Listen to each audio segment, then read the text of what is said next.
दिन शनिवार अगस्त 2022। एक परिवार में दो लोग हैं और शाम को एक ही साथ खाना बनाकर खाने के बाद सो जाते हैं। शाम को सब कुछ अच्छा था, सब लोग ठीक थे, लेकिन सुबह होने के बाद जो घटना सामने आती है उस गांव में दहशत सी मच जाती है। सुबह होने के बाद पता चलता है कि जो घर में दो व्यक्ति हैं, दोनों का हत्या कर दिया गया है और उस घर में जो सोने चांदी और पैसे हैं उसको चोर लोग चोरी कर ले गए हैं।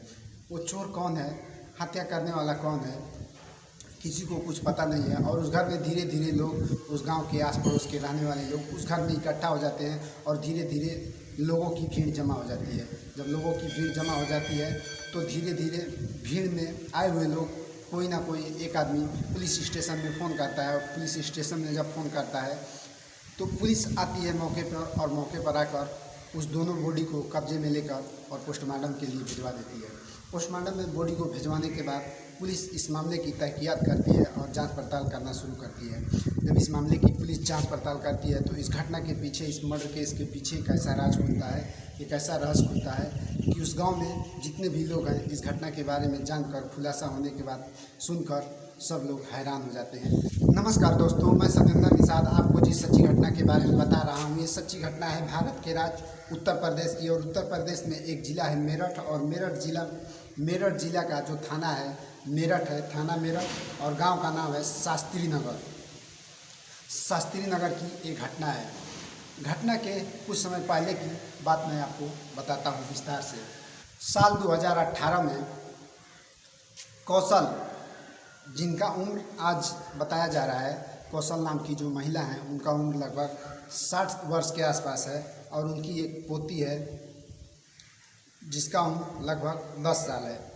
साल 2018 में कौशल की बेटी स्नेहा, जिनका शादी किया जाता है एक ईशु नाम के लड़के से, लेकिन एक स्नेहा की शादी दूसरी थी, क्योंकि पहली जो शादी हुई थी उसमें स्नेहा के पति का देहांत हो जाता है। पति का देहांत होने के बाद स्नेहा के जो माता हैं कौशल देवी, वो सोचती हैं कि हमारी बेटी के ज़िंदगी यानी कि उम्र अभी बहुत बड़ा है, बहुत लंबा है, इनका कहीं ना कहीं शादी करना पड़ेगा। सब कुछ देखते हुए, संसार को देखते हुए कौशल देवी एक अच्छे लड़का देखकर, अच्छा सा लड़का, घराना, घर परिवार देखकर और शादी कर देती हैं।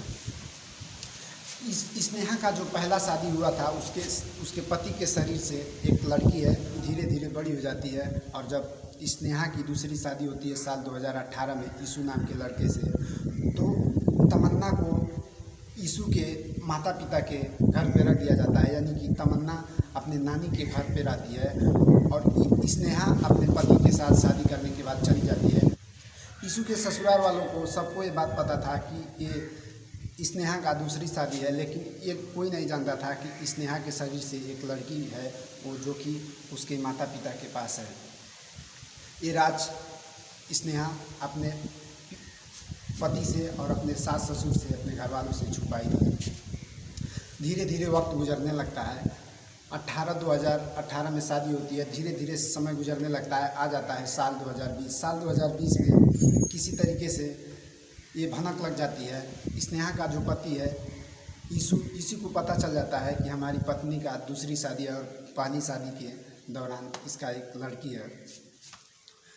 लड़की तमन्ना के पिता कुछ तमन्ना के नाम बैंक बैलेंस दिए थे, कुछ प्रॉपर्टी थी।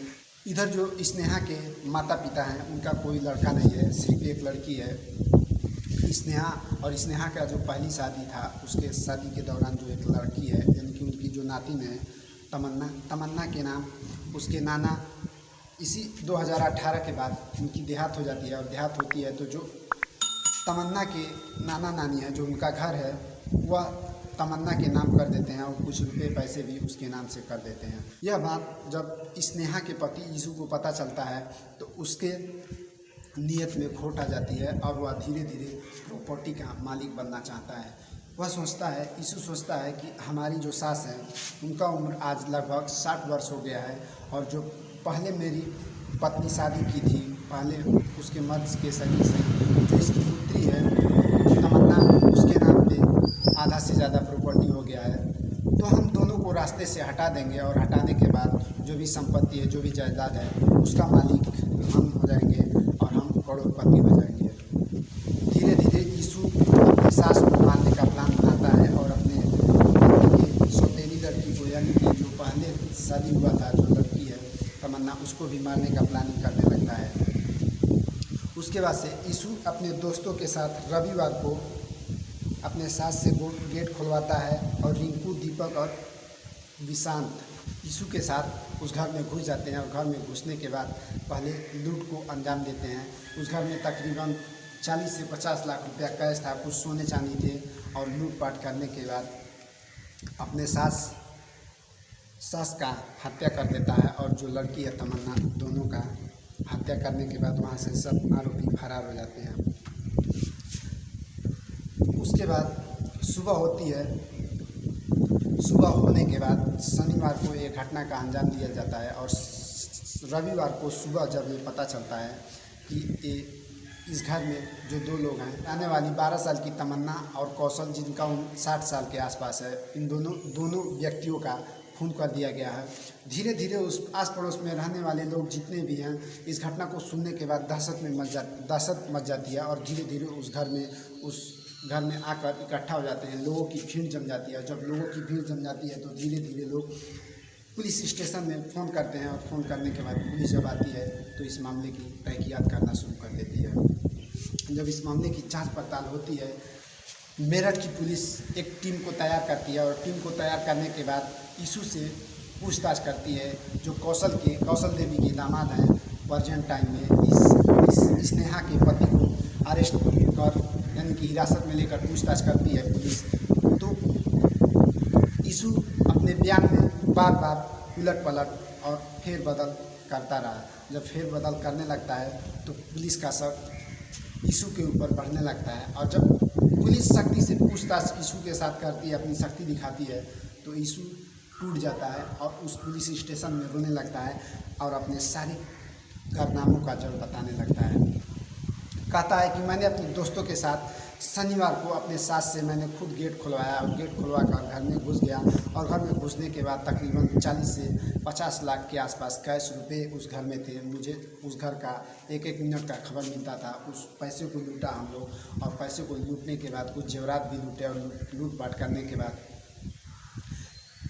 कौशल देवी और तमन्ना का खून करके हम लोग वहाँ से फरार हो गए। लूटपाट को अंजाम इसलिए दिए ताकि यह लूटपाट पे पुलिस ढूंढती रहे और हम लोग बच जाएंगे और बाकी जो जायदाद है, जो भी जायदाद है, इस स्नेहा का माँ बाप का जो जायदाद है वो हमें मिल जाएगा और हम करोड़पति हो जाएंगे। मेरठ की पुलिस जब इतना बात सुनती है कि जायदाद की वजह से इस यीशु ने 2 मासूम की हत्या कर दी, तो पुलिस उस यीशु की बराबर कुटाई करती है। कुटाई करने के बाद उसको सलाखों के पीछे डाल देती है। तो दोस्तों, इस घटना से यही पता चलता है, यही संदेश मिलता है कि कोई दूसरे की जायदाद को अपनाने के लिए, जिसका जायदाद है, जो उसका मालिक है, उसी का हत्या कर और उस पर अवैध कब्जा जमाना चाहता था।